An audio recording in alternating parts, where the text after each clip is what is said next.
Quantos vieram nessa manhã crendo que Deus queria falar alguma coisa com você? Eu vou perguntar novamente porque eu queria ouvir do seu coração essa resposta. Quantos creem que Deus trouxe você aqui nessa manhã porque Ele quer falar com você? Amém. Amém.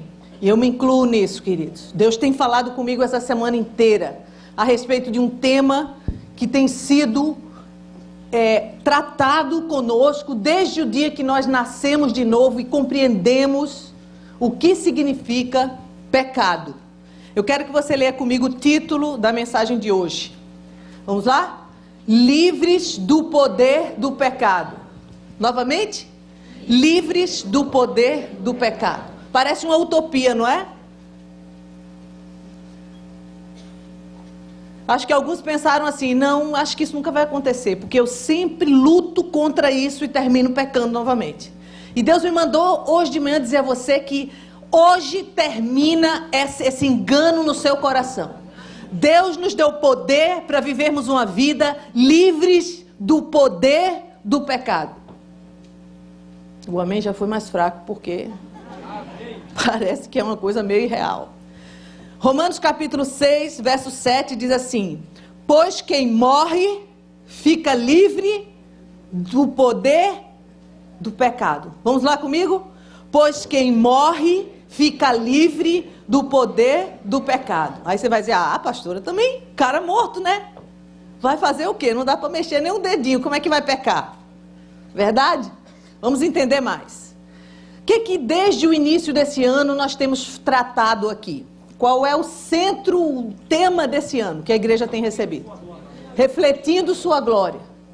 O avivamento chegou, verdade?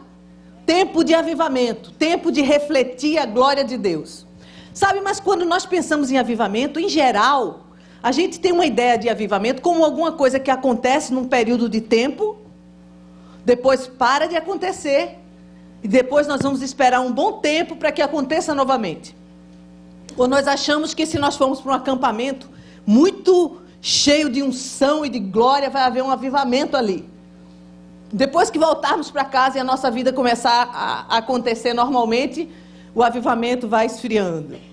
E Deus tem nos desafiado esse ano a vivermos uma vida de refletir a sua glória. Um avivamento que não termina, que todos os dias acontece.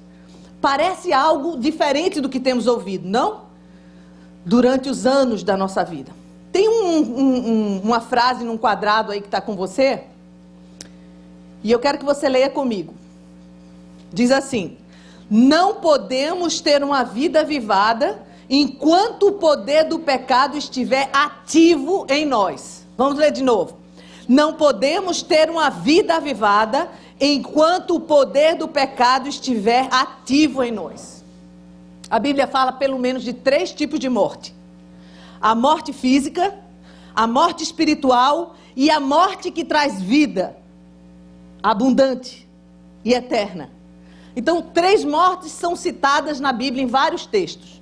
A morte que o corpo se deteriora, a morte espiritual, aquela que vai levar a eternidade inteira apartada de Deus, sem a presença de Deus, e uma morte que traz vida abundante a partir daqui. Vamos dar uma retrocedida e lembrar um pouco os fatos. O que aconteceu conosco? O pecado entrou no mundo antes da lei. Sabia disso? A lei foi dada para nós e a lei era didática. Ela ensinava o que era pecado, verdade? Então vamos dar uma lida em Romanos capítulo 5, verso 12. Portanto, da mesma forma como o pecado entrou no mundo por um homem e pelo pecado a morte, assim também a morte veio a todos os homens, porque todos pecaram. Pois, antes de ser dada a lei, o pecado já estava no mundo, mas o pecado não é levado em conta quando não existe lei. E aí, quando a gente ouve um versículo como esse, a gente diz, então se eu não souber o que é o pecado, isso não vai ser levado em conta? Não vai haver problema. Porque eu não sei a lei, eu não conheço a palavra, eu não sei os mandamentos. Como eu não sei, automaticamente eu sou desculpado. E isso é um engano grande, querido, porque a gente está fazendo uma afirmação: o pecado entrou no mundo antes da lei. Quando foi que o pecado entrou no mundo? No Éden, com Adão e Eva. Adão e Eva pecaram. Qual foi o pecado deles? Independência de Deus. A partir do momento que o homem decidiu transgredir a lei, Deus determinou, aquele fruto daquela árvore você não come. E ele decidiu que iria comer. Tornou-se independente de Deus e aí passou a existir dentro dele um vírus terrível, chamado pecado. Verdade? Então, em Romanos 14, Romanos capítulo 5, verso 14, a Bíblia diz assim: todavia, a morte reinou desde os tempos de Adão até o de Moisés, quando a lei entrou, lembra? Mesmo sobre aqueles que não cometeram pecado semelhante à transgressão de Adão, o qual era um tipo daquele que haveria de vir. Ou seja, sem a lei, sem conhecer a lei, isso não é sinônimo de que não haveria condenação para nós. Sem a lei, sem que existisse a lei, sem que Moisés tivesse recebido a lei, a única coisa que aconteceria é que nós não saberíamos conscientemente o que é pecado. Mas todo o fruto do pecado, todo o resultado da transgressão de Adão, nós iríamos colher, sabendo ou não. As pessoas do mundo que não conhecem realmente as Escrituras, elas não são isentas da consequência do pecado que habita nelas. Se elas mentem, elas têm consequência. Se elas matam alguém, elas têm consequência. Então, a consequência e o fruto do pecado, a Bíblia diz que o salário do pecado é a morte, ele é comum a todos, sabendo ou não sabendo as Escrituras. Então, transgressão, no grego, é parábasis. Transgressão se trata de uma desobediência explícita. É a quebra da lei no sentido de ultrapassar um limite fixado. É preciso que haja algo proibido para que haja uma transgressão. O pecado é uma desobediência implícita, que está aí. O pecado nos leva à transgressão. Ele nos carrega para transgredir. O pecado tanto é um ato, como também é uma condição. A gente nasce em pecado. Em pecado me concebeu minha mãe. Verdade? E é o estado do homem sem regeneração. É a sua condição, que se manifesta na forma de vários atos perversos, pecaminosos, diferentes daquilo que é vontade de Deus, certo? Só para a gente entender um pouquinho de onde é que nós saímos nessa história toda. Por conseguinte, o pecado nos leva a transgredir, e aí a transgressão é uma forma agravada de pecado. Em Romanos capítulo 7, verso 8, leia comigo. Mas o pecado, aproveitando a oportunidade dada pelo mandamento, produziu em mim todo tipo de desejo cobiçoso. Então, o pecado, aproveitando aquela situação de contaminação, começou a produzir em mim todo tipo de desejo cobiçoso. Olha que coisa interessante. Estava conversando um pouco com algumas pessoas e digo assim: como é comum, como é normal e natural que o ser humano tenha uma tendência a transgredir, certo? Por exemplo, você diz assim: você não pode vir aqui e pegar nesse microfone, certo? Aí você diz assim: por quê? Esse microfone, esse aqui pode, esses aqui pode, mas esse não. Você vai querer saber por quê ou não? Esse microfone ficou mais especial do que os outros, não? A gente diz assim: tá vendo essa cadeira da frente? Você não pode sentar nessa cadeira. Todas as outras cadeiras ficam sem importância, mas aquela dali, de vez em quando você olha para ela. Aí você pensa: será que é só o pastor que pode sentar naquela cadeira? Só porque ele é pastor? Besteira. O que tem eu sentar? Olha lá quem sentou. Eu não posso, não. Você não pode. Há uma tendência nossa a transgredir. E eu lembro de uma ocasião que estavam meus 2 netos em casa, o Rafael e a Teté, né? E Rafael ganhou um copinho novo. E ele ficou preocupado com aquele copinho, porque Teté estava ali e ele estava correndo um risco enorme. E ele segurou o copinho. E ele começou a andar com o copinho. E ele olhava para Teté e dizia: você não pode pegar nisso, ok? Você não pode pegar nisso, ok, Teté? Esse é meu, hein? Teté olhou para ele e fez, chum, tomou o copinho. Não tinha um copinho naquela casa que fosse mais legal e mais sensacional do que aquele que o Rafa estava dizendo que ela não podia pegar. Porque no nosso coração, quando a gente já nasce com essa tendência a transgredir. Não precisa ensinar isso para a criança. Se você tem uma lista de coisas para ensinar seu filho, essa parte já nasce com ele. Por causa do pecado de Adão. Entende, queridos? Se você pedir a ele para citar o versículo que é contrário a essa ação, ele não vai saber. Mas ele vai saber fazer.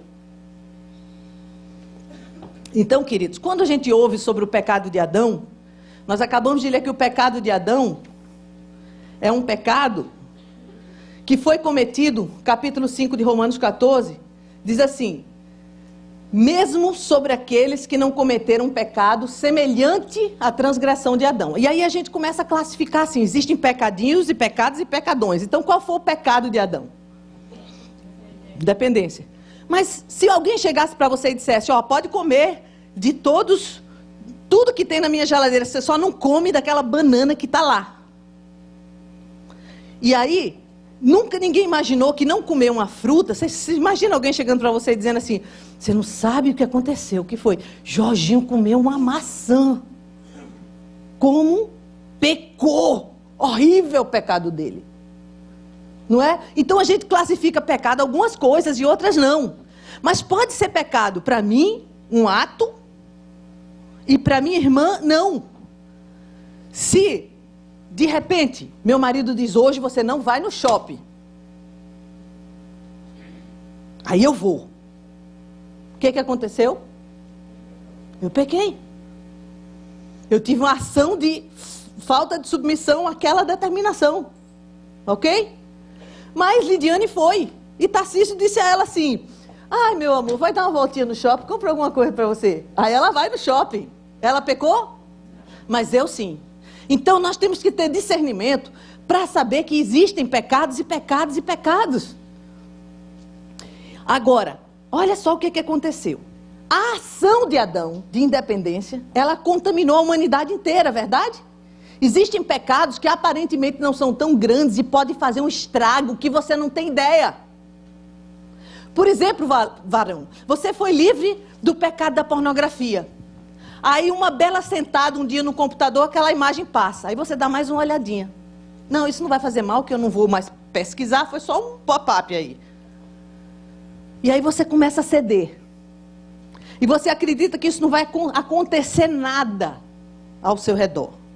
E aí onde há um proveito grande do inimigo. Por quê? Porque há um vírus instalado no seu corpo. E esse vírus está lá. Quando nós lemos o primeiro quadrinho, diz assim, se ele não estiver ativo. Entende? E Deus vai nos mostrar hoje algumas coisas importantes para que a gente mantenha inativo esse vírus. Amém? Preste atenção, porque nós vamos receber uma chave poderosa hoje. Prática, simples, mas dentro da palavra, que pode trazer para você uma vida perene e abundante. Constante. Não quedas e levantar. Cair e levantar. Tinha até na minha época de jovem, uma música que dizia assim, tropeça aqui, oi, cai acolá, mas depressa levanta e começa a cantar. Isso é uma música que não tem nada a ver com a vida cristã, nada, apaga ela, esquece, porque é de glória em glória, de fé em fé, de graça em graça. É o caminho do cristão, é de glória em glória, não pode ser de queda em queda. Onde é que está isso nas escrituras, querido? A morna esfria, esfria, esquenta, morno, esfria. Não é esse o projeto de Deus, nunca foi nas escrituras. E nós precisamos saber qual é a nossa porção nessa caminhada, para que a gente possa absorver isso e viver uma vida de santidade e de bênção. Você pretende viver sua vida cristã do jeito que você está hoje? Alguns não, outros sim. Eu não. Eu quero chegar nos meus 90 anos assim, ó. Velhinha assim. Deus é poderoso. Aí tem que segurar, porque senão a velhinha pode cair. Mas vou gritar do poder e do amor de Deus. Você acha que Deus só tem projeto para você crescer na graça e no conhecimento dele até 90 anos? Nós vamos ter uma eternidade inteira para viver. Nós não podemos, querido, não podemos parar de buscar intimidade com o Senhor. Porque há muito. Não vos conformeis com o que está aí. É de glória em glória. Eu quero mais de ti, Senhor. Eu quero mais de ti. Às vezes a gente canta umas músicas assim e a gente pensa nos milhões de trabalhos que Deus vai me dar, nas riquezas que eu vou receber, na saúde dos meus filhos, a profissão deles. Isso é pouco, isso é nada. É muito mais. Eu quero mais de ti, Senhor, da tua presença em mim, para que minha vida faça sentido. Mas existe uma coisa chamada vírus, chamado pecado, no corpo do pecado, que pode me atrapalhar a caminhada. Porque Deus sonha alto para você. Você sonha baixo? Deus sonha alto para você. Ele sonha com uma vida de intimidade plena, do jeito que a gente cantou nessa música. Não sei de onde começas tu, não sei de onde termino eu. Nós somos uma mistura tão grande, Senhor, que eu só te vejo. Sabe, queridos, há uma necessidade da gente tomar consciência dos projetos e dos sonhos de Deus para mim. Olha só. Quando eles pecaram, a natureza toda foi contaminada. Romanos 8,19 diz assim: a natureza criada aguarda com grande expectativa que os filhos de Deus sejam revelados, pois ela foi submetida à inutilidade, não pela sua própria escolha, mas por causa da vontade daquele que a sujeitou, na esperança de que a própria natureza criada será libertada da escravidão, da decadência em que se encontra, recebendo a gloriosa liberdade dos filhos de Deus. Foi aí, querido, que entrou esse vírus maldito. O homem passou a viver a prática de quem carrega esse vírus. Viver, cada vez que lhe é apresentado algo, isso parece ser irresistível. Mas Deus, na sua grandeza e misericórdia, providenciou um resgate. Que Deus maravilhoso que a gente serve, não é não? Porque Ele nos deu o mundo inteiro. Nós transgredimos, mas ainda assim Ele não desistiu de nós. Ele providenciou uma maneira de nos resgatar, uma maneira tremenda. O resgate feito por Deus quando nos enviou Jesus é infinitamente maior em todos os aspectos do que a transgressão que aconteceu. Sabia disso? A gente acha que o pecado de Adão era tão grande que só mandando Jesus para nivelar. Mas não é isso que a Bíblia está dizendo. A Bíblia está dizendo que a dádiva de Deus, o que Deus nos entregou, é muito maior do que a transgressão que aconteceu. Vamos ver isso na palavra. Romanos 5,15. Vamos ler comigo. Entretanto, não há comparação entre a dádiva e a transgressão. Pois se muitos morreram por causa da transgressão de um só, muito mais a graça de Deus, isso é, a dádiva pela graça de um só homem, Jesus Cristo, transbordou para muitos. Muitos. Sabe, querido, nós não fomos resgatados somente para a gente não morrer eternamente. Ah, fui salvo, porque agora eu vou morar no céu. Não é só isso não, é mais. Ele nos tornou co-herdeiros com Cristo. Já pensou? Para sentar na mesa dele como um pai amado. Ele nos trouxe porque Ele quer ter intimidade conosco. Porque Ele quer nos amar. Você entende isso? É muito grande. Um Deus tão grande, tão poderoso, que fez um resgate maravilhoso. Mas não era só isso.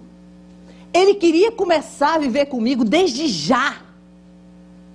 Sabe quando é que Deus quer que você sente na mesa dele? Não é quando você morrer e for para o céu, não. É já. Ele quer que você coma do que Ele vai lhe dar já, agora. Senhor, eu quero ter vida e vida com abundância. É já. Então, queridos, é hora da gente abrir os olhos. Por quê? Porque nós fomos alvos de um resgate muito maior do que nascer de novo e ir para o céu. Deus quer que você experimente Ele aqui, nesses dias, com esse corpo que você tem. Você já imaginou que coisa tremenda? Como seria natural que Deus tivesse asco da gente? Nojo. Mas sabe o que a Bíblia diz? Aprove a Deus habitar em você. Vaso de barro. Já pensou nisso, querido? Deus nos ama do jeito que nós estamos. Deus não ama o pecado que muitas vezes praticamos, ou algumas vezes, ou nunca. Mas Ele nos ama e decidiu, aprove a Deus habitar dentro de mim. Conhecendo-me como Ele conhece todas as fraquezas, todas as imperfeições e tudo que há em mim, Ele aprove a Ele habitar em mim. Não para me deixar como eu estou, mas para ir me transformando na cara dEle. Quando você é papai e que alguém olha para o seu filho e diz: meu Deus, é a cara do pai. Você não se alegra com isso? Você não se alegra com um dedinho que ele acha parecido, o dedinho torto que o meu bebê tem, igual o meu. Olha o dedinho dele, igual o meu, pastora, tortinho assim, ó. Deus se alegra de ver a cara dele em você, querido. Por isso Ele tem trabalhado o seu caráter, o seu coração. Deus nos resgatou do império das trevas e nos trouxe para a sua mesa. Muitos de nós temos vivido das migalhas da mesa. Deus quer me fazer sentar na sua mesa para comer do melhor, do banquete que Ele tem preparado, para a gente usufruir aqui, nessa vida, começando já. E o que é que tem atrapalhado isso? É isso que nós precisamos entender. Esse vírus que foi instalado dentro desse corpo mortal e que ainda está aí, nós vamos precisar de deixá-lo inativo. Inativo. Esse é o nosso papel, deixar esse vírus inativo. E é isso que nós vamos aprender hoje. Olha só. Terceiro ponto, sepultados para vivermos. Antes nós estávamos mortos, aonde? Nos nossos pecados, certo? Nascemos de novo, encontramos Jesus, Ele entrou na minha vida e me fez nascer de novo. E agora eu sou uma nova criatura. Aí nós sepultamos a natureza pecaminosa para que a gente possa ter uma nova vida em Cristo. Sabe que foi isso que aconteceu? Quando você recebe Jesus, o impacto é tão grande. Quantos foram impactados quando receberam o Espírito Santo de Deus dentro do seu coração? Eu estou vendo que alguns foram, verdade? Na hora que você recebe aquele impacto, uou, e o Espírito passa a viver dentro de você, há uma mudança. E você começa a querer pregar para todo mundo. Foi assim com vocês? Não. Olha, queridos, eu com 14 anos estava em cima de um caminhão, com um violão na mão, no meio de uma praça, com um microfone na boca, falando de Jesus. 14 anos. Ele te ama, Ele vai voltar. Ninguém me segurava a boca. Eu não sabia muito das Escrituras, mas eu sabia o que tinha acontecido dentro de mim. Era um fogo tão grande. Todos os dias eu fazia alguma coisa para o meu Senhor. Se eu sentasse no ônibus vindo da escola, pessoa premiada era aquela que sentava junto de mim. Ela ia ouvir falar de Jesus. Eu dizia: Senhor, nunca mais, eu sei que talvez nunca mais eu veja essa criatura. E se ele morrer quando descer do ônibus? Olha a chance que eu perdi. Então eu pregava. Era até um negócio difícil, não é verdade? Mas era aquele fogo, né? Quando a gente nasce de novo, é um amor tão grande. O que aconteceu depois? Não, eu comecei a conviver na igreja, eu vi que o irmão não fazia isso, o outro não fazia aquilo, que aquela outra coisa não acontecia, que não era bem assim. E aqueles pecados que eu achei que estavam completamente anulados na minha vida, começam a voltar. A primeira vez que eu pratico, aquele negócio me incomoda pra caramba, eu corro para os pés de meu Deus, eu não vou nem contar a ninguém, eu vou contar a Deus, que a gente não pode contar pecado a ninguém, a Deus. Aí eu entro no lugar, me ajoelho, peço perdão a Deus. Aí eu digo: nunca mais, Jesus, eu vou praticar isso. Nunca mais. Eu prometo ao Senhor. Aí volta, sai. Passa uma semana e meia, peca de novo. Já não se angustia como antes. É o jeito que tem eu procurar meu discipulador, que a pastora disse que tem que confessar o pecado um ao outro para orar. Pode ser que agora dê certo. Eu vou lá no meu discipulador, confesso uma parte, não muito para ele não ficar muito chocado, mas uma parte eu digo. Aí eu converso, ele vai, ora por mim, aí eu me sinto, choro, me arrependo, aí passo 15 dias bem. Eu estou bem, gente, eu estou maravilhosa, bem demais. Passa 15 dias, um mês, aí eu caio no pecado de novo. Aí o que eu faço? Eu levanto o tapete, jogo para baixo, cubro e digo, começa a racionalizar. Gente, é o seguinte, todo mundo erra. Vocês estão achando essa história parecida com alguma coisa ou eu estou inventando muito aqui? Todo mundo erra. Quem que não erra? Até aquele irmão que era líder, não sei de que, errou.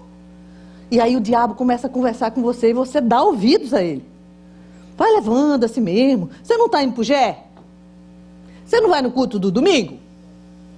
Só não quando aquela pastora prega, que ela é meio braba. Então você não vai? Tá bom, vai levando assim mesmo. Todo mundo, a carne é fraca, a carne é fraca. Olha, e se existe um versículo que o diabo usa com força, é esse. Principalmente quando você não conhece o contexto. Porque o contexto está falando da carne é fraca porque a carne tem fome, precisa dormir, precisa descansar. Entende? Não tem nada a ver com pecado, porque a palavra de Deus diz que o Senhor desfez a obra de Satanás. Na minha vida, no dia que eu nasci de novo, o Espírito entrou e me deu poder para testemunhar. Entende? Então, queridos, nós entramos num processo maligno que nos anestesia e que ativa um vírus chamado pecado. Hoje é esse pecado.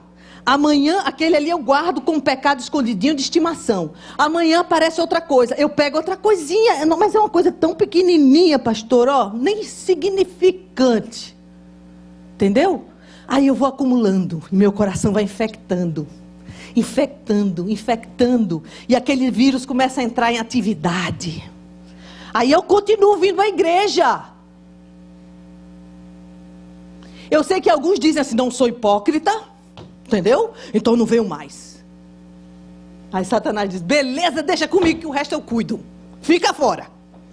Porque você fora, você não corre o risco de ouvir uma palavra que traga quebrantamento, arrependimento ao seu coração e você se conserte com Deus. Então fica fora porque você é um cara honesto. Entendeu? Não é hipócrita. Isso é uma artimanha do diabo para apartar você do corpo de Cristo, da presença de Deus. Acorda! Em nome de Jesus. Deus te ama. Tem sonhos a teu respeito, enormes, fantásticos.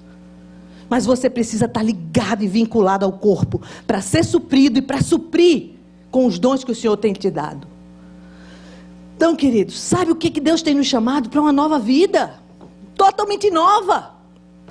Novos conceitos, nova paixão, novos valores, novos princípios, nova filiação, novo nome, nova forma de se relacionar. E eu quero parar nessas duas formas um pouquinho. Qual é o nome que você tem? Você era conhecido pelo quê? É esse nome que você carrega até hoje? Ladrão. Se souberem que eu sou desonesto, deixa aqui. Eu sou esse cara. Qual é o nome que lhe conhecem? Qual foi o nome que marcaram você? A Bíblia está dizendo que é um novo nome. Você tem que ser conhecido agora com esse novo nome. Porque o seu registro lá no céu, quando você nasceu de novo, tem outro nome lá. Lavado pelo sangue do Cordeiro, sacerdócio real, gente santa da melhor qualidade, testemunha viva de Jesus na terra. Tem outro nome. Honesto, fiel, amoroso, apaixonado por Jesus. Tem outro nome que Jesus escreveu lá numa pedra branca a respeito de você. É esse novo nome que tem que vingar e valer para hoje na sua vida. Não aquele que o inimigo tratou de cravar na sua história. Não, novo. Novo relacionamento. Como é que você se relaciona com seus irmãos? É assim, pastor, eu sou ótimo, uma pessoa bacana. Sabe a história do bacana? Mas se pisar no meu pé, eu sou muito bom, mas não sou santo. Está na hora de ser santo. Está na hora de ser santo. Se antes você revidava, agora é hora de amar. É hora de servir, investir naquela vida, trazer ela de volta, fazer ela conhecer o Senhor. Novo relacionamento, uma nova maneira de se relacionar. Outra, sabe, queridos, há uma nova condição hoje. Antes desse processo de sermos resgatados, vivíamos numa condição de escravidão, sabia disso? Não, pastor, eu não era escravo não, eu era até empresário.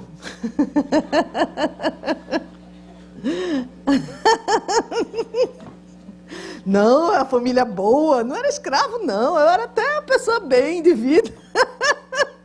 Deixa eu dizer uma coisa a você, querido. Todos nós éramos escravos, todos vivíamos debaixo do príncipe da potestade do ar, que hoje opera nos filhos da desobediência. Era ali onde nós vivíamos, até entregarmos a nossa vida a outro Senhor. Entende? Agora nós vivemos numa nova condição. Olha o que diz em Efésios capítulo 2. Versículo 1 diz assim: vocês estavam mortos, aonde? Estavam mortos, nos quais costumavam viver quando seguiam a presente ordem desse mundo e o príncipe do poder do ar, o espírito que agora está atuando nos que vivem na desobediência. Você vive na desobediência? Você vive desobedecendo ao Senhor? É essa potestade que está agindo sobre a sua vida. Eu não estou falando do tamanho da desobediência, eu estou perguntando desobediência. Aí, Jesus entrou. Todavia Deus, versículo 4, que é rico em misericórdia, por causa de um amor enorme com quem nos amou, nos deu vida com Cristo, quando ainda estávamos mortos em transgressões, somos salvos pela graça. Deus nos ressuscitou com Cristo e nos fez assentar onde? Muito acima, lá, naquele lugar. O Senhor nos levou para lá. Aí, o que aconteceu? Um problema. Nós nascemos de novo, recebemos o poder de vivermos livres do pecado, passamos um tempo sem praticar e nos vemos esfriando no relacionamento com Deus e caindo naqueles pecados. A princípio a gente se sente mal. Agora veja só, querido, o que nos faz acreditar que nós somos filhos quando não vivemos como filhos? Por que a gente diz assim, não, eu sou filho de Deus, já nasci de novo e tenho o Espírito Santo? Ah, é? E eu lembro de Jesus conversando com os fariseus, dizendo assim, vocês são filhos de Abraão? Não estou vendo as obras que Abraão fazia vocês fazerem. Na verdade, vocês são mentirosos. E o diabo mente desde o princípio. Vocês são filhos do diabo, porque vocês praticam as mesmas obras que ele. Uau! Jesus falando assim. Então, se nós somos filhos de Deus, o que faz a gente acreditar que nós somos verdadeiramente filhos, se quando as nossas obras, as nossas ações, as nossas atitudes não são as mesmas que o Senhor teria se estivesse no nosso lugar? O que nos faz crer que o lugar na mesa está garantido quando a Bíblia nos afirma que sem santificação, o que vai acontecer? Não tem negócio com Deus. Sem santidade não tem relacionamento com Deus. Quem nos garante que nós somos dele quando não praticamos as mesmas obras, não damos os mesmos frutos, não amamos mais a eles do que a qualquer outra coisa ou pessoa? A palavra de Deus diz que aquele que perseverar em santidade, em comunhão com Deus até o fim, esse tem lugar na mesa. Agora, eu queria que soltasse uma imagem aí que eu achei interessante lá no... O que é isso? Eu acho que alguns de nós já sofreram um pouco dessa situação aí, não é? E o que é herpes? Alguém sabe dizer o que é herpes? É um vírus, é uma doença contagiosa, muito contagiosa e recorrente. O que é uma doença recorrente? Ela volta. Ela some, mas ela volta. E o que é que faz o herpes se manifestar? Quando a sua defesa está baixa, o seu sistema imunológico está baixo, você não se alimenta bem, não descansa, seu corpo está no nível de estresse, o herpes manifesta. Deixa eu dizer, um dia nós fomos resgatados do império das trevas, o Espírito de Deus passou a habitar em mim, eu nasci de novo, fui livre do poder do pecado, mas ainda habito num corpo mortal. Por causa disso, nesse corpo, como ele ainda não foi substituído, porque um dia será, existe um vírus chamado herpes espiritual que está inativo dentro de mim. Dá para entender esse paralelo? Presta atenção, querido. Cada vez que o meu sistema de defesa imunológico baixa, o que é que acontece com essa herpes espiritual? Ela se manifesta. Deus quer lhe dar uma chave para que o seu sistema imunológico permaneça alto. É a única forma do herpes não se manifestar. É quando o nosso sistema de defesa está fortalecido. Vamos tentar aprender isso de uma forma bem prática. Vamos lá. Romanos capítulo 6, verso 6. Diz assim, pois sabemos que nosso velho homem foi crucificado com ele para quê?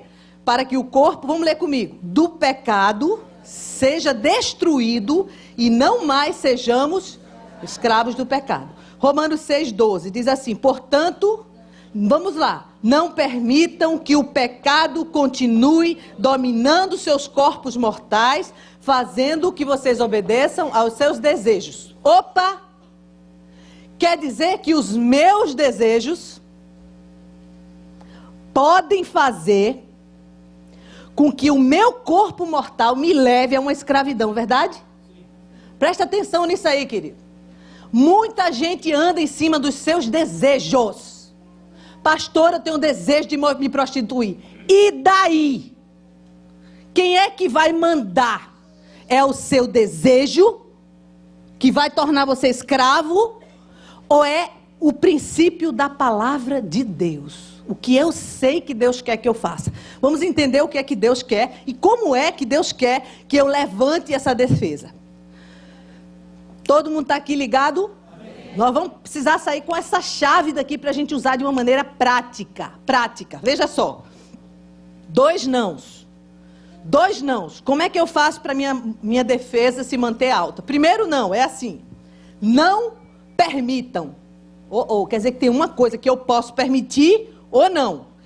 E se eu permito ou se eu não permito, ele é consequência de uma ação externa, verdade?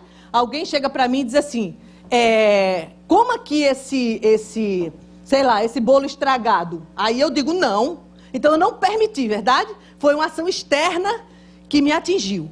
Então vamos dar uma olhada no versículo aqui. Romanos 6,12. Diz assim, portanto, não permitam que o pecado continue dominando os seus corpos mortais, fazendo que vocês obedeçam aos seus desejos. Então veja só. A ação do pecado no mundo, ela é real. Vão existir situações que você não provocou nada. Nada. E aquela coisa chegou até você, certo? Chegou. Bah! Aí o que você tem que fazer? Não permitir. Ou seja, não. Todo mundo sabe dizer essa palavra? Vamos ver. Não. Mais uma vez, estou exercitando, hein? Não. Oba! Você sabe dizer não? Você sabe dizer não. Que bacana. Use. Isso pode tirar a sua vida do inferno. Não. Não. Eu lembro, na época que eu estava na escola, mais jovenzinha, a gente estudava numa escola só de moças. Então você imagina uma escola de moças, só moças, e aí chegava um professor jovem. Imagina, 16 anos, 17 anos, e chegava um professor. E o professor dizia, oba! Vou tirar proveito aqui desse negócio. E eu via o professor sentando nas carteiras de cada uma das alunas que estava lá e passava a mão no cabelo. De vez em quando saía com uma, certo? Brasil, né? Saía com uma. E um dia ele sentou na minha. E eu olhei bem no olho dele e disse assim, levante-se da carteira. Aí, não. Baixinho, só para ele saber quem era que estava falando com ele. Ele olhou para mim, como? Eu digo, não. Aí ele levantou, pediu desculpa e nunca mais sentou. E aí continuou. Existe uma palavrinha não, viu, moças? Que você pode usar com muita propriedade. Não ficar tremendo na hora de uma abordagem que você sabe que não está vindo de Deus. E você pode olhar no olhinho daquele rapaz e dizer assim, não. Dá para entender? Vão existir situações, varões de Deus, que vão surgir na sua frente, que você sabe que vai destruir muita coisa, sua relação com Deus, sua intimidade com Ele, que você vai precisar de encarar e dizer assim, não. Mas os meus desejos, não. Mas sabe o que é, pastor? Eu não aguento. Não! Eu aprendi a dizer não. É não. Deus me dá poder para dizer não.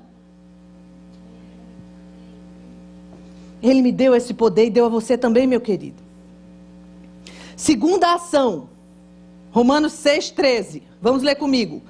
Não ofereçam os membros do corpo de vocês. Você tem esse texto aí? Vamos lá. Não ofereçam os membros do corpo de vocês ao pecado como instrumentos de injustiça. Deus me dá consciência de que existem situações em que eu mesmo me ofereço à prática do pecado. A primeiro não, qual foi? Não permita. Não permita. O segundo não é assim. Não ofereça. Não ofereça. Em uma ocasião eu vi um irmãozinho chegando e dizendo: pastor, eu estou com um problema sério. Toda vida que eu vou para a escola, eu passo, tem um monte de revista de mulher pelada naquela banca. É uma coisa incrível, pastor. Ora por mim. Eu passo um sufoco quando eu passo por ali. Eu passo, o pastor diz: vou orar, meu irmão. Só uma pergunta: não tem outro caminho para você ir para a escola, não, hein? Só tem aquele ali? Então, querido, cada vez que você passa numa banca dessa, que você sabe, você está se oferecendo. Você está dando de bandeja a sua própria vida, seu coração, botando em risco uma vida plena que Deus quer derramar sobre você. Não ofereçam-se. Dois sims, vamos lá. Ofereçam-se a Deus como novo nascido, como gente nova, gente livre, chamada para viver uma nova vida. Romanos 13b diz assim: antes, ofereçam-se a Deus como quem voltou da morte para a vida. Ofereçam-se, segundo sim, como instrumentos de justiça. Amém? Romanos capítulo 13c diz assim: e ofereçam os membros do corpo de vocês a Ele, como instrumentos de justiça. Nós precisamos ser um canal de Deus onde nós estivermos. Quando você chega nos lugares, Deus espera que você vá lá, do jeito que a gente cantou naquela música. Meus pés me levarão aonde queiras ir. Deus, você quer ir aonde? Eu acho isso uma coisa tão fantástica, queridos. Porque muitas vezes Deus quer alguém lá naquele trabalho que você acha terrível, para ser um instrumento de justiça, para ser um instrumento usável por Deus naquele lugar. E às vezes eu reclamo tanto daquele emprego, porque não tem um cristão ali. Só eu. Que maravilha! A manifestação de Deus vai acontecer porque você está lá. Você é um instrumento de justiça, um instrumento de resgate, um instrumento de consolo, um instrumento de vida naquele lugar. A não ser que a sua defesa e a herpes espiritual esteja ativa. Acorda para isso, querido. Não há como ser livre do poder da escravidão do pecado, a não ser se tornando escravo de Cristo. O escravo de Cristo mantém a sua defesa espiritual em alta. Não é o meu desejo que manda, mas é a vontade do meu Senhor que me governa. É nessa que eu vou andar. Como é que nós nos tornamos escravos da justiça? Quando nós passamos a obedecer de coração a forma de ensino que tem sido entregue. Olha só, meus amados. Nesse lugar, Deus tem nos dado muito ensino. Muito, ou não? Muito. Mas quando eu recebo esse ensino, e a minha defesa, a minha imunização está baixa, eu começo a contestar. Sabia disso? Porque o ensino que tem saído desse púlpito, do GES, é ensino baseado na palavra. Você pode abrir a Bíblia, você tem um boletim para levar para casa e você pode conferir tudo que está sendo dito. Verdade? Mas é impressionante. Quantas vezes a gente chega junto de algumas pessoas e elas estão questionando a palavra. Não é bem assim. Olha, se não é bem assim, é fatal. O diabo tem se levantado para dizer tanta coisa diferente. Tem dito assim, um se mete na vida do outro. Então a gente precisa começar a rasgar a Bíblia. Porque aqui nesse lugar, nessa igreja aqui, nesse corpo local, a palavra de Deus é autoridade absoluta. E quando ela diz que o seu pecado me contamina e o meu contamina você, é ela que diz. E eu não vou enfeitar nada que diferente do que é. Deus tem nos chamado para vivermos vida com vida. Mas só consegue ouvir isso se a sua imunização estiver em alta. Se você estiver planejando pecar, ou vivendo uma vida de pecado, você começa a questionar as escrituras. É batata. A primeira frase é assim: pastora, eu acho que o meu tempo aqui acabou. Eu acho engraçado isso. Porque o que vem em seguida a gente já sabe o que é. Não é porque Deus só quer gente aqui nesse lugar, não. Porque a igreja de Cristo santa, que vai ser arrebatada, espalhada, está na terra, em vários lugares. Gente santa, que tem vida com Deus, de santidade. Tem muitos que não dobraram o joelho a Baal. Mas nesse lugar, a palavra que tem saído é uma palavra clara, transparente, que você pode abrir, olhar, chorar, entrar na vida de pessoas, e as pessoas são pessoas mesmo de carne e osso, igual a você, que erra, que se arrepende, que conserta, que busca a santidade. Você vai ver isso. Aí fica complicado ficar num lugar desse, quando eu quero viver uma vida de pecado oculto. Todas as pessoas que vão para outras igrejas ou para outro lugar, não significa que saiu porque estão em pecado. Não é isso que eu estou dizendo. O que eu estou dizendo é que quando se começa a questionar o poder e a autoridade das Escrituras, eu preciso fazer uma análise, entrar na frente de um espelho e olhar para mim. Deus, meu coração está me enganando de alguma forma, eu quero ver o que é. Cuidado, queridos. Quando esse vírus está ativo, ele me afasta da glória de Deus. Ele não me deixa refletir a glória de Deus. Ele não me deixa ser instrumento de justiça. Nós precisamos de ouvir e receber as Escrituras. Deus nos ama e tem planos para nós. Graças a Deus. Romanos capítulo 6, verso 17. Porque embora vocês tenham sido escravos do pecado, passaram a obedecer de coração. A quê? A forma de ensino. Olha o que a Bíblia está dizendo. Que lhes foi transmitida. Vocês foram libertados do pecado e se tornaram o quê? Escravos da justiça. O que é justiça? Modelo de Deus, padrão de Deus. O modelo estabelecido nas Escrituras. Vocês passaram a viver debaixo desse padrão.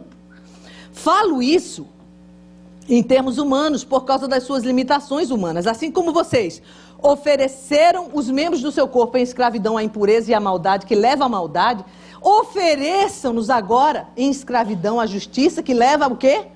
À santidade. Quando vocês eram escravos do pecado, estavam livres do modelo. Mas que fruto vocês escolheram? O fim deles é morte. Mas agora que vocês foram libertados do pecado e se tornaram escravos de Deus, o fruto que colhem leva para quê? E o final disso é o quê? Eternidade, queridos. É uma morte do meu eu, uma anulação daquele vírus maldito, para que a vida de Jesus entre na minha vida e floresça e me leve à eternidade. Então olha só, queridos, o que é que diz assim? Romanos capítulo 7, verso 6. Mas agora, vamos ler comigo. Mas agora, morrendo para aquilo que antes nos prendia, fomos libertados da lei para que sirvamos conforme o novo modo do Espírito e não segundo a velha forma da lei escrita. É uma libertação sem precedentes, tremenda. Receba ensino através da graça, que é o ponto 4. Tito diz assim, porque a graça de Deus se manifestou salvadora a todos os homens. Você sabia que a graça de Deus me ensina? A graça de Deus me edifica, a graça de Deus me faz ser mais maduro na fé. Como é que essa graça me faz mais maduro na fé? Porque a graça é uma dádiva, um favor, o quê? Não merecido.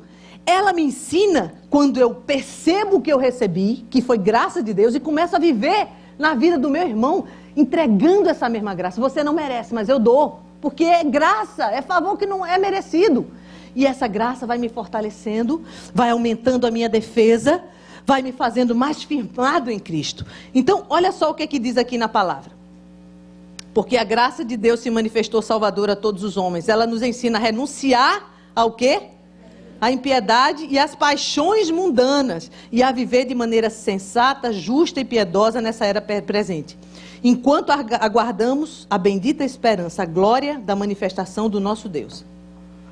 Então, queridos, esse ensino que a graça me dá, ele inclui várias coisas. Ele inclui o educar, como se fosse educar uma criança. Inclui instrução, inclui correção, inclui encorajamento, uma série de coisas. É nesse lugar que o pecado vai estar sem domínio sobre a nossa vida. Vê o que é que diz em Romanos 6,14. Leia junto comigo. Pois o pecado não os dominará. Por quê? Porque vocês estão debaixo da graça. Nós vivemos e devemos nos mover debaixo da graça. Devemos viver debaixo de uma nova lei. Olha o que diz em Romanos 8:2. Porque por meio de Cristo Jesus, o que aconteceu? Me libertou da lei do pecado e da morte. O que significa a lei do Espírito de vida? Sabe o que significa? Não viver mais sendo dirigido, guiado, Não tendo mais a minha vida sendo decidida pelos meus sentimentos e pelos meus desejos. Cada um de nós aqui precisa fazer uma autoavaliação, queridos. Porque uma grande parte das nossas decisões partem do meu desejo. Sabia disso? Por exemplo, hoje de manhã, quando você estava para vir para a igreja, alguns disseram, ai que vontade de ir para a igreja, eu acho tão bom o louvor da igreja, e vem. Outros disseram, não estou com vontade nenhuma de ir. Mas veio. Que lei determinou essa vinda? A lei do espírito de vida. Porque essa pessoa olhou para os seus sentimentos e disse, não é você que vai decidir isso. Não é você. O que vai decidir isso é minha consciência plena de que eu preciso estar lá para adorar o meu Senhor e ter comunhão com meus irmãos. Então não são meus sentimentos que vão determinar. É outra lei. Agora a lei do espírito de vida que me livra do pecado e da morte. Então, meus amados, é necessário que a gente viva com a mente voltada para aquilo que o Espírito quer, não para aquilo que o meu desejo determina. Se eu começar a me mover continuamente, criar um hábito na minha vida, de todas as minhas decisões, todas as determinações serem baseadas na lei do Espírito de vida, eu vou trazer vida para a minha vida e para a minha casa.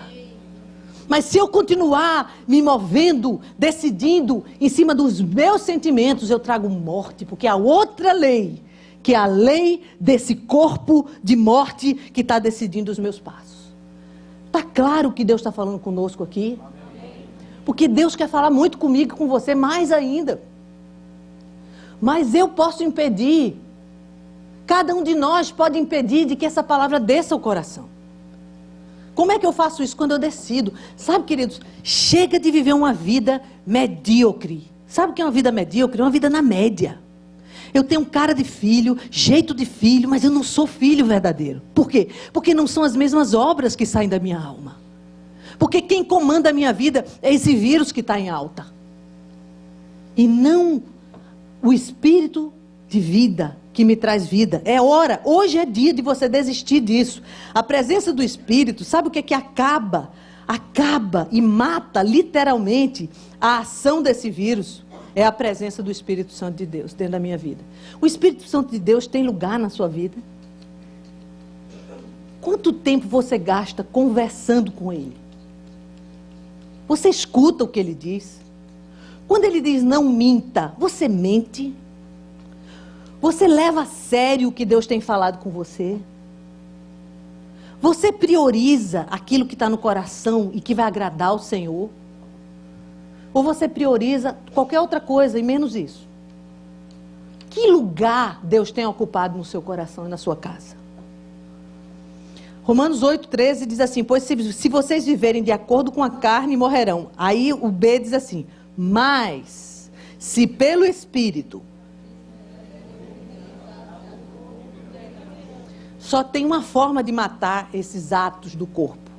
Se o Espírito estiver vivo, ativo, livre dentro da sua alma, Ele vai mover-se de uma maneira que as ações do corpo vão ser mortas. Entende?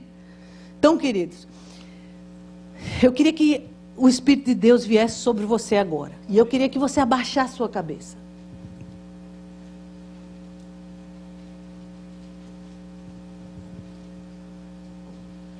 Considero que os sofrimentos atuais não podem ser comparados com a glória que em nós será revelada, porque na presença do Senhor há plenitude de alegria. O Espírito Santo de Deus está nesse lugar. Ele não depende dos seus sentimentos para estar aqui. Ele não depende de um mover, de um choro, de um grito, de um urro, porque Ele está. E não existe nada, nenhuma pessoa, nenhum ser espiritual que possa impedir Ele de se manifestar nesse lugar. Ele disse que estaria onde estivessem 2 ou 3 reunidos no nome dEle. E aqui existem pelo menos 2 ou 3 que estão reunidos no nome dEle. E Ele garantiu que nesse dia, nesse lugar, Ele estaria. Não há demônio, não há racionalismo humano, absolutamente nada que possa impedi-lo de estar aqui. Eu quero que você esqueça quem está do seu lado, o que está acontecendo nesse lugar, e se poste, se coloque na presença desse que está tão perto de você, que poderia se manifestar com um sopro no seu rosto, com um espelhinho, um perfume que só Ele tem. Ele está nesse lugar, querido.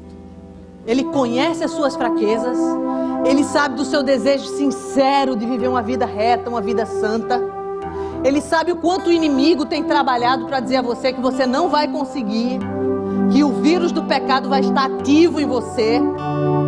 Ele conhece todas as histórias, sabe todas as coisas, tudo que você tem carregado de dor Ele conhece. E eu quero que você baixe sua cabeça e você escute essa canção e você converse com Ele. Tenha um tempo com Ele. Esse é tempo, querido. Queria que a igreja de Jesus se levantasse nesse lugar.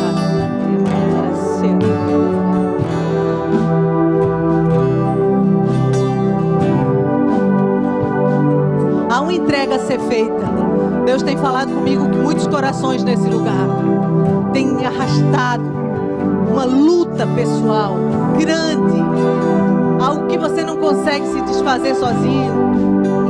E esse é o tempo de entregar no altar do Senhor e receber nesse lugar toda a revelação e todas as armas para anular a ação desse vírus. Eu quero que você saia do seu lugar e venha se prostrar diante do Senhor para dizer a Deus que chega na minha vida, chega de viver uma vida miserável, chega de viver uma vida onde o inimigo tem se divertido às suas custas, chega de continuar esfriando na fé, esquentando, esfriando consequentemente, chega de ter uma vida onde não há poder, onde não há reflexo da presença de Deus, onde você não tem sido útil para o rei. Chega, hoje é dia de terminar isso na sua vida definitivamente. Deus quer derramar do seu bálsamo, querido. Deus quer derramar um óleo especial nessa manhã. Deus quer fazer você ser cheio da presença dEle. Hoje é dia, querido, de entregar no altar e dizer a Deus sinceramente: Senhor, eu tenho preferido as minhas coisas, os meus desejos. Deus conhece a sinceridade do seu coração, querido. Ele consegue ver a sua dor. Ele está dizendo a você, querido, que é verdade uma vida abundante, é verdade, é possível, dá para alcançar com a mão. Chega de viver sendo pisado, sendo debochado pelas forças do mal, pela obra do inimigo. É tempo de dar fruto para a vida. É tempo de dar fruto para a vida. Chega, Satanás. Em nome de Jesus nós te repreendemos. Selamos e fechamos a tua boca de toda acusação que você tem levantado contra os escolhidos de Deus. Somos santos por causa da presença de Jesus.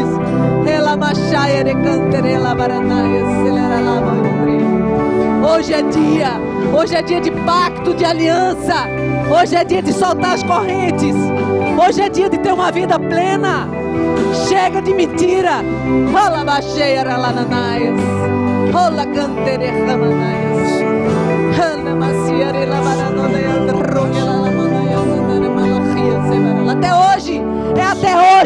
É até hoje. Nos despojamos. Reconhecemos a nossa fraqueza, Senhor. Levanta-te, ó Rei. Entra nesse lugar. Batiza com fogo, batiza com Espírito, com poder, Senhor. Derrama fogo sobre a tua igreja, Senhor. Fogo que purifica. Fogo que restaura.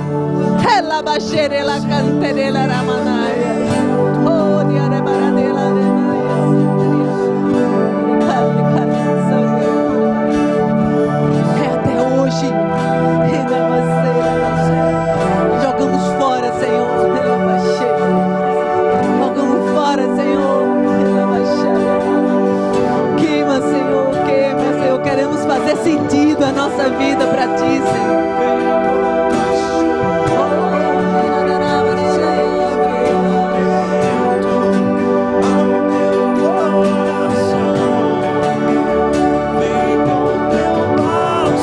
Vem com azeite, Senhor.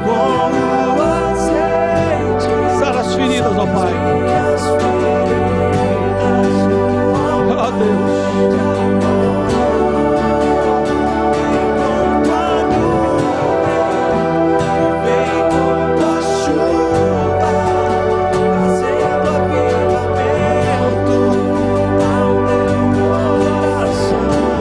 Amados, a palavra de Deus diz: enchei-vos do Espírito, enchei-vos do Espírito, enchei-vos do Espírito, enchei-vos do Espírito, e jamais cumprireis os desejos da carne. O Espírito Santo de Deus falava comigo enquanto a pastora pregava.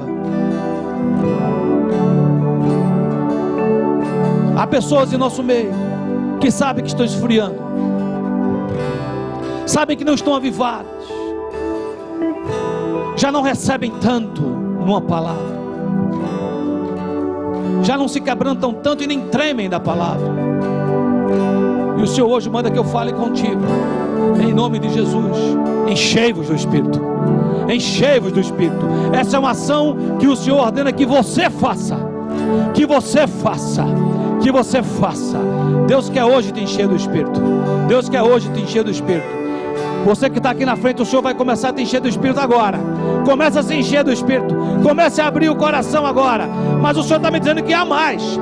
Há pessoas que ainda estão nos bancos e que você sabe que você precisa disso. Saia agora e venha, em nome de Jesus de Nazaré. Sem demora, sem demora, sem demora, sem demora, sem demora, sem demora, sem demora. Você sabe, chega, chega, chega, chega. É tempo de sentar-se nos lugares celestiais com Ele. Amém, amém, amém. Em nome de Jesus, em nome de Jesus, em nome de Jesus. Comece agora a orar. Comece agora a dizer ao Senhor: Senhor, eu me ofereço como sacrifício vivo, santo e agradável a Ti. Aqui está o meu corpo, Senhor. Aqui está o meu corpo, sendo oferecido como sacrifício vivo, como sacrifício vivo, como sacrifício vivo, santo e agradável a Ti. E eu sei que recebem resposta, Senhor, a Tua vontade, que é boa, perfeita e agradável, em nome de Jesus de Nazaré. Põe Tua mão sobre o teu coração. Canta de labarachúias. Espírito Santo de Deus, poderoso Espírito Santo de Deus, derrama, Senhor, com poder. Batiza com fogo nessa manhã.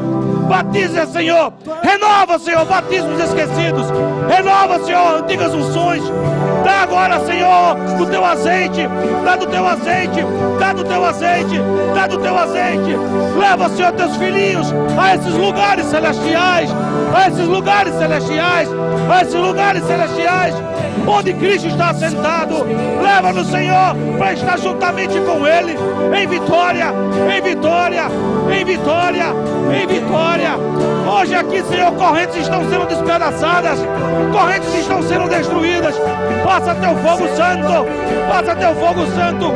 Entra pelas casas, entra pelas casas, entra pelas casas, entra pelas casas, entra pelos relacionamentos de pai com filho, de filho com pai, entra pelo relacionamento de irmão com irmão, entra, Senhor, de marido com esposa, entra, Senhor, agora, Jesus. Reina, reina, reina, reina, reina, reina, reina, reina. Oh, la la la Maria, chia, canta de la barassura, chuias. Oh, vem com tua nuvem, vem com tua nuvem. Oh, Deus.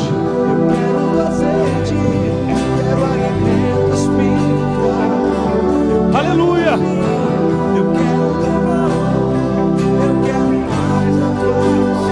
Eu quero mais. Aleluia. Eu quero do vinho, eu quero do pão. Essa igreja é tua, Jesus. Esse povo é teu. Tu és nosso pastor. Nós te amamos. Nós te amamos, ó bom pastor, Senhor e Rei. Ora lá, Yabarashira, canta-se. Oh, Lamarachuia, canta-se. Ó bom pastor, Oh, bom pastor, te amamos mais do que tudo.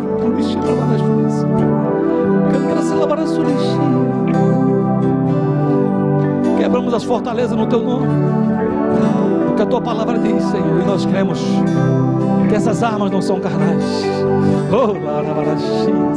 mas são poderosas em ti, Senhor, para destruir fortalezas. Estão caindo hoje por terra. Colocar por terra todo o sofisma, Senhor, em nome de Jesus, e estabelecer o teu reino, levando todo o pensamento cativo ao pleno conhecimento da tua vida, Jesus, da tua vida, da tua vida. Abraça teu irmão, abraça teu irmão, declara a morte desse corpo mortal na vida dele, declara a vida de Jesus na vida dele, declara a vida de Jesus na vida dele, declara a vida de Jesus na vida do teu irmão, declara a vida de Jesus na vida do teu irmão, a abundância da graça, o dom da justiça, o dom da justiça. Declara que teu irmão vai reinar em vida com Jesus. Declara a ele, você vai reinar em vida por meio de Jesus Cristo. Declara a ele, você vai reinar em vida por meio de Jesus Cristo. Declara a teu irmão, declara a teu irmão, declara a teu irmão que está recebendo hoje, agora, a abundância da graça. Agora, a abundância da graça. Amém, queridos. Queria que vocês fossem voltando devagarinho para os seus lugares. Obrigado, Jesus, pelo derramado do teu Espírito, Senhor. Que se sigam nas casas, Senhor, e continue nos nossos corações poderosamente, Senhor. Nos ajuda, querido, a mantermos a nossa chama acesa e viva e a nossa defesa alta.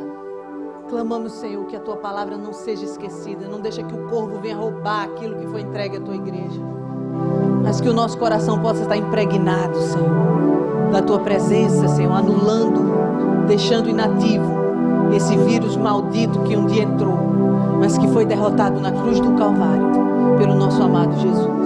No teu nome que nós oramos, Senhor. Amém. Glória a Deus. Amém. Amém, queridos. Pega na mão do teu irmão, diz a ele assim: o que está reservado para você é reinar em vida através de Jesus Cristo. Faça morrer o seu corpo mortal, para que nasça em você, transborde em você do poder e da graça do Espírito Santo de Deus. Amém.